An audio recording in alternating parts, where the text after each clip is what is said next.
বাংলার মিষ্টির জগতে সন্দেশ এক বিশেষ নাম। ধারণা করা হয় 1400 শতকে কলকাতাতেই প্রথম ছানার মিষ্টি বা সন্দেশ জনপ্রিয়তা পায়। সেই সময় পর্তুগিজদের হাত ধরে বাংলায় ছানা তৈরির পদ্ধতি আসে, আর সেখান থেকেই জন্ম হয় আজকের প্রিয় মিষ্টি সন্দেশের। পরে বাংলার মিষ্টান্ন কারিগররা এটিকে নিজের মতো করে গড়ে তোলেন। নলেন গুড় আর দুধের ঘ্রাণে ভরা এই সন্দেশ আজ বাংলার ঐতিহ্যের গর্ব। তো আজকে তোমাদের সাথে যে মিষ্টির রেসিপিটা আমি শেয়ার করবো সেটা সন্দেশের, এতক্ষণে ঠিক বুঝেই গেছো। কিন্তু আজকে আমি 3টে ধরনের সন্দেশের রেসিপি একসাথে শেয়ার করব। একটা পাক দিয়ে কীভাবে 3 ধরনের সন্দেশ বানিয়ে নিয়েছি সেটাই আমি তোমাদেরকে আজকে দেখাবো। 1.25 প্যাকেট দুধের আমি ছানা কাটিয়ে নিয়েছি, আর বাকিটা রেখে দিয়েছি পরে ব্যবহার করার জন্য।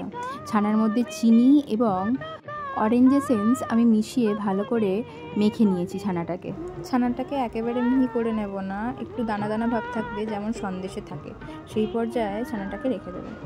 এবার কড়াইতে দুধ নিয়ে সেটাকে ফুটিয়ে তার মধ্যে গুঁড়ো দুধ মিশিয়ে নেব।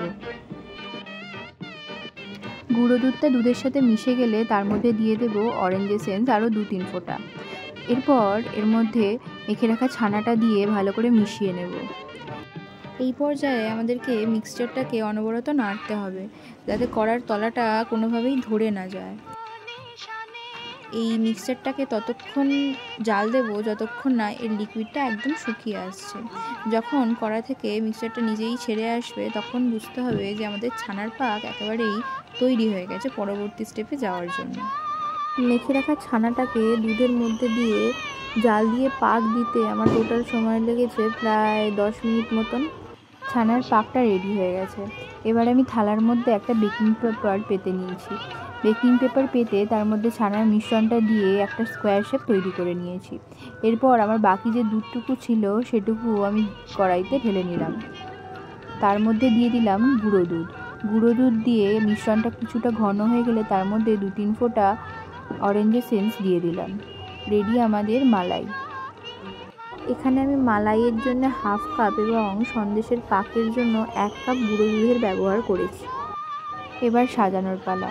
কয়েকটা কেশর স্ট্র্যান্ড নিয়ে হাফ সন্দেশের মিক্সচারের উপর কেশর স্ট্র্যান্ডগুলোকে ছড়িয়ে দিলাম। রেডি আমাদের কেশর সন্দেশ। আর বাকি যে সন্দেশের মিশ্রণটুকু রয়েছে তার উপর আমাদের যে তৈরি করা মালাইটা সেটাকে দিয়ে দেব। দিয়ে গার্নিশ করব কিছুটা পেস্তা কুচি এবং গোলাপের পাপড়ি দিয়ে। বাকি যে সাইড থেকে মিষ্টির পাকটা আমি কেটে রেখে দিয়েছিলাম সেটাকে আমি ব্যবহার করব কাঁচাগোল্লা বানানোর জন্য। কাঁচাগোল্লা সাধারণত গুঁড়ো দুধের মধ্যে কোট করা হয় বানানোর পর, কিন্তু আমার গুঁড়ো দুধ খুব একটা ভালো না লাগায় আমি কোট করিনি, তোমরা কোট করে নিও। ব্যাস রেডি আমাদের 3 রকমের সন্দেশ: কেশর সন্দেশ, মালাই সন্দেশ এবং কাঁচাগোল্লা।